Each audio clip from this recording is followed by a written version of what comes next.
तो अब हमें ऐसे लिखते हुए किन किन चीजों को जहन में रखना है कि हम कोई और गलती, कोई एक्स्ट्रा गलती और ना कर लें। तो उसमें बात करेंगे, तो उसमें सबसे पहले बात आती है, बहुत सारे लोगों के क्वेश्चन होता है कि पेपर पे हमने मार्जिन किस जगह पे लगाना है।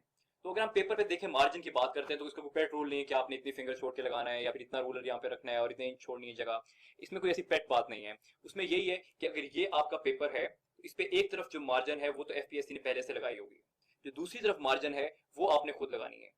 तो मैं ये नॉर्मली कहता हूं कि पहले पेज पे बहुत जरूरी होता है, इंट्रोडक्शन पे या आउटलाइन पे शुरू में बहुत जरूरी होता है कि आप स्ट्रक्चर को बहुत अच्छी तरह फॉलो करें।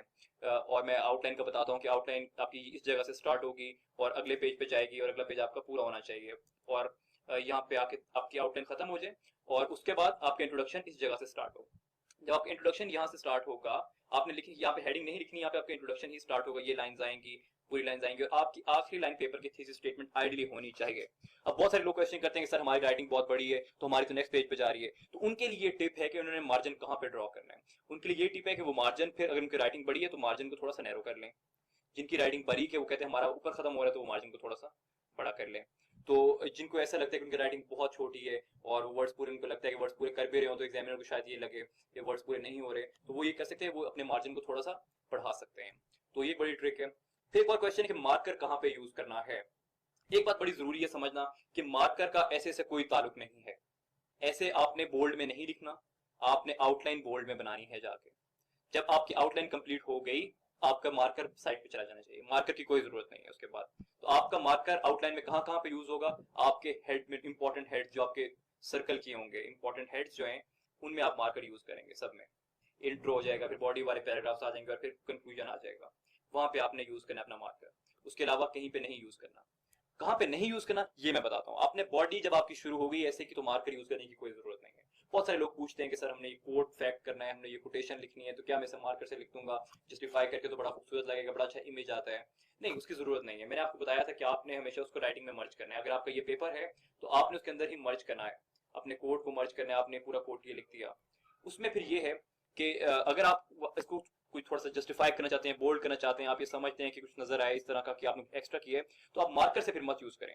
आप इसे किस चीज से यूज कर सकते हैं, आपको इसे अपने पॉइंटर यूज कर लें, ब्लू पॉइंटर यूज कर लें, ब्लैक पॉइंटर यूज कर लें। पॉइंटर की मदद से आप अपने उस चीज को बोल्ड करके दिखा सकते हैं और वो ज्यादा खूबसूरत नजर आएगा आपको। बाकी से मार्कर यूज करने की कोई जरूरत नहीं है। कोई बॉडी की हेडिंग नहीं आएगी, कोई कंक्लूजन की हेडिंग नहीं आएगी, कोई इंट्रोडक्शन की हेडिंग नहीं आएगी, नथिंग एज अ फेयर।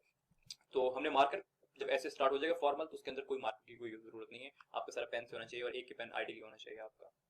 तो फिर एक और बड़ा क्वेश्चन नॉर्मली किया जाता है कि how much time should be dedicated to each part. मुझे 3 घंटे ऐसे लिखने के लिए हैं और मुझे सोचना कितनी देर पहले चाहिए। फिर मैं जब आउटलाइन बनानी शुरू कर दी तो आउटलाइन को मैं कितना टाइम दूं, फिर मैं उसको आउटलाइन रफ में बनाऊं और फिर नीट में बनाऊं, क्या करूं मैं, कितना टाइम मैनेजमेंट करूं कि मेरे 2000 वर्ड भी पूरे हो जाएं, 2500 वर्ड्स पूरे हो जाएं। तो उसमें ये है, आइडियल केस तो ये है कि आप जैसे ही आपको आता है, पेपर आपके सामने आता है, 10 में से आपने एक टॉपिक सिलेक्ट करना है, तो आपने कोशिश ये करनी है कि आप पहले 2 से 3 मिनट, 4 मिनट के अंदर डिसाइड कर लें कि आपने टॉपिक कौन सा अटेम्प्ट करना है। टॉपिक अटेम्प्ट किया, उसके फौरन आप थीसिस स्टेटमेंट बनाएंगे, उसके ऊपर ब्रेनस्टॉर्मिंग स्टार्ट हो जाएगी। तो उसके ऊपर आप रफ में एक ब्रेनस्टॉर्मिंग कर लें, कोई एक सर्कल बना के उससे ब्रेनस्टॉर्मिंग कर लें, पॉइंट सारे लिख लें ताकि पॉइंट भूलते ना जाएं। और सारे डेमोक्रेसी अगर फॉर एग्जांपल है तो उसमें डेमोक्रेसी के सारे पॉइंट्स आप 1 2 3 करके यहाँ पे लिख लें सारे। तो ये एक बड़ी अच्छी अप्रोच है। उसके अलावा और आप क्या कर सकते हैं, जब आपकी रफ में बन गई तो आपने इसको नीट में भी तो लेके आना है। तो नीट में आप इसको किस तरह से लेके आएंगे, नीट में वो रफ से, अब आपको पता है कि आप गलती की गुंजाइश नहीं है और अब अपने नीट में शुरू कर देना है। ये आपका पेपर है और वहां से आप आखिरी पेज पे आप रफ बनाई होगी आपने, वहां से कॉपी करके आप उसे नीट में करना शुरू कर देंगे। तो आई बिलीव, पर्सनली बिलीव कि जब आपका 45 मिनट्स का मार्क आ जाए, 45 मिनट पूरे हो जाए, तो आपकी नीट आउटलाइन बन जानी चाहिए। 45 मिनट से ज्यादा इसको नहीं देने चाहिए। बहुत सारे लोग इसको ज्यादा टाइम दे जाते हैं और फिर उसको जस्टिफाई करने का टाइम नहीं बचता। तो 2.25 घंटे ऐसे के लिए बहुत जरूरी है, क्योंकि इसमें अपने इंट्रोडक्शन भी लिखना है, 20-25 पैराग्राफ भी लिखने हैं, कंक्लूजन भी लिखना है। तो आप 45 मिनट सिर्फ अपनी आउटलाइन पे फोकस करें। उसके बाद मुझे अपना ऐसे टाइम से पहले कितनी देर पहले खत्म करना चाहिए, मुझे पूरे टाइम पे खत्म करना चाहिए, ये बड़ा क्वेश्चन आता है कि मुझे किस वक्त खत्म करना चाहिए। आपने ऐसे लिख दिया तो आइडियल केस तो ये है कि आप 2-3 मिनट पहले, टाइम से पहले, 3 घंटे पूरे होने से पहले अपना ऐसे कंप्लीट कर लें। क्योंकि अगर आप 2-3 मिनट पहले नहीं करेंगे तो आप एंड पे कोई जुमला लिख रहे होंगे और एग्जामिनर आपसे आके पेपर ले लेगा और वो आपको जुमला दरमियान में रह जाएगा या कोई लाइन भी लग सकती है जो कि बहुत बुरा इमेज आता है। और अगर आपकी कोई बात पूरी नहीं हुई तो आपको आर्गुमेंट उससे वीक होता है। तो कोई ऐसी बात हो सकती है कि जो आप उसको छोटा कर सकते हैं, तो आपको पता है कि आपने छोटी की, एग्जामिनर को नहीं पता कि आपने छोटी की है। तो टाइम खत्म हो रहा है तो आप आखिरी 1-2 पैराग्राफ को छोटा कर सकते हैं, लेकिन कंक्लूजन के लिए टाइम पर निकालें। कंक्लूजन एक कॉम्प्रिहेंसिव कंक्लूजन होना चाहिए। पिछले second last, third last, fourth तक पैराग्राफ जो है वो थोड़े छोटे हो सकते हैं, उन पे गुंजाइश निकल सकती है। कंक्लूजन के लिए अलग से टाइम निकालें और एंड पे आखिरी 1-2 मिनट जो आपके फारिग होने चाहिए, जिसमें आप पेपर को एक बार दोबारा देख लें कि कोई पेज खाली तो नहीं रह गया अंदर, कोई ऐसी मेजर मिस्टेक हो गई मेरी आउटलाइन में, इंट्रोडक्शन में, उसको रीड कर लें। तो आपको टाइम से कुछ देर पहले अपना ऐसे कंप्लीट कर लेना चाहिए। फिर एक और बड़ा नॉर्मल क्वेश्चन किया जाता है कि मैं कितने ऐसे कर लूंगा तो मेरा ऐसे पास हो जाएगा। देखिए इस पे कोई प्रैक्टिस पक्का रूल नहीं है कि आप इतने ऐसे अगर लिख लेंगे या इतने ऐसे तैयार कर लेंगे तो आपका हो जाएगा। ऐसे लोग भी कर जाते हैं जो 2 लिखते हैं या कोई भी नहीं लिखते, और ऐसे भी नहीं कर पाते कि जो बहुत ज्यादा कर चुके होते हैं। तो इस पे आपकी क्वालिटी है कि जितने आपने किए क्या उतने ठीक से किए, आपने वो चीजें समझ ली हैं जो आप करना चाह रहे थे, आपकी प्रॉपर समझ आ गई ऐसे स्ट्रक्चर कैसे करना है आपने, तो आपका वो शायद 2 पे भी पास हो जाए। लेकिन मेरे ख्याल में नॉर्मली आपको 10 से 12 मेजर टॉपिक्स जो आपको पता है कि बहुत इंपॉर्टेंट इश्यूज हैं जिन पे आराम से ऐसे बन सकता है, उन सब पे आपको ऐसे लिख लेना चाहिए। एक बहुत पॉजिटिव अप्रोच है। और 10 ऐसे शुरू में शायद आपके ऐसे लिखते हुए आपको 15 घंटे लगें, 10 घंटे लगें, लेकिन ऐसे ऐसा वो टाइम आप रिड्यूस करेंगे। और मैं इंकरेज करता हूँ कि शुरू में आप ज्यादा टाइम लें, रिसर्च करके कॉम्प्रिहेंसिव रिसर्च करें अच्छी तरह, और इंटरनेट की मदद से और आर्टिकल्स की मदद से, और कॉम्प्रिहेंसिव अच्छा ऐसे बनाएं ताकि आपको एक रेफरेंस पॉइंट बन जाए कि अब मैंने इस तरह के ऐसे लिखने हैं। शुरू में 3 घंटे लिखने की जरूरत नहीं, ऐसे ऐसे 3 घंटे में कन्वर्ट होंगे। एक और क्वेश्चन होता है कि how many introduction outline should I prepare, कितनी चीजें मुझे करके जानी चाहिए। तो देखें ये तो जितनी भी आप लोग कर लें काम है, क्योंकि ये कोई इतनी ज्यादा टाइम टेकिंग चीज तो है नहीं। आप रोज की अगर रोज भी ना करें, आप अगर एक वीक में 2 भी कर लें तो मेरे ख्याल में बहुत एक रीजनेबल अप्रोच है। एक वीक में आप 2 इंट्रोडक्शन और आउटलाइन लिख लें, कोई भी पुराने पेपर से पकड़ लें 2 टॉपिक, 2015 के बाद के जितने पेपर्स हैं 30 ऐसे तो आपको वहीं पे मिलते हैं, उन पे रोज आउटलाइन बनाए, इंट्रोडक्शन बनाए। तो मेरे ख्याल में 50 के करीब अगर आप बना लें आउटलाइंस, तो आपको एक बड़े सेफ जोन में चले जाते हैं कि इंसान को खुद क्लियर हो जाता है कि मैं अब किस तरफ लाइन के किस तरफ खड़ा हूं, मुझे चीज करनी आ गई या मुझे अभी भी और जरूरत है।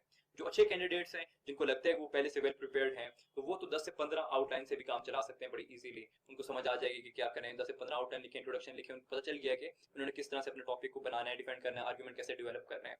लेकिन जो वीक कैंडिडेट्स हैं जो कि 1-2 साल के बाद अटेम्प्ट देना चाहते हैं, उनको मेरे ख्याल में दे हैव एम्पल टाइम, तो उनको जितने मैक्सिमम टॉपिक कर सकते हैं, पिछले 30 टॉपिक्स हो गए और इस साल वाले भी जो आएंगे वो भी उसमें देखें तो 40-50 के करीब उन्हें टॉपिक्स पे जाना चाहिए।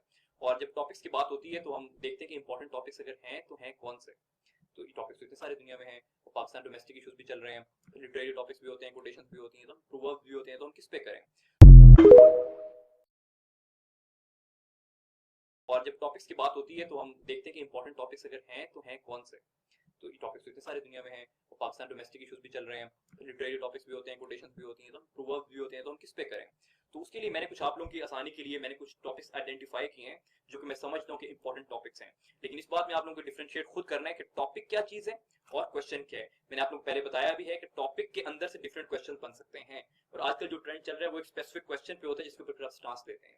तो टॉपिक्स आइडेंटिफाई कर देता हूं। जब आप टॉपिक्स तैयार कर लेंगे तो टॉपिक में जिस तरह के भी क्वेश्चन बन जाएं तो आप उनको आंसर करने के लिए रेडी होंगे, आपके लिए आसानी होगी, उनको आपको ज्यादा ब्रेनस्टॉर्म पेपर में बैठ के नहीं करना पड़ेगा। उसमें डेमोक्रेसी है, डेमोक्रेसी के अंदर तो हम ऐसे कर भी चुके हैं, उसमें डेमोक्रेसी के फ्यूचर पे बात हो सकती है, होप्स एंड हर्डल्स पे बात हो सकती है, उसमें हमारे बुरा जो हमारा पास्ट था उसके माजी के ऊपर बात हो सकती है। तो डेमोक्रेसी इज एन इंपॉर्टेंट ऐसे। फिर जो दूसरा एक है वो टेररिज्म। टेररिज्म और extremism they go hand in hand. Terrorism और एक्सट्रीमिज्म जो है वो they go hand in hand, absolutely go hand in hand.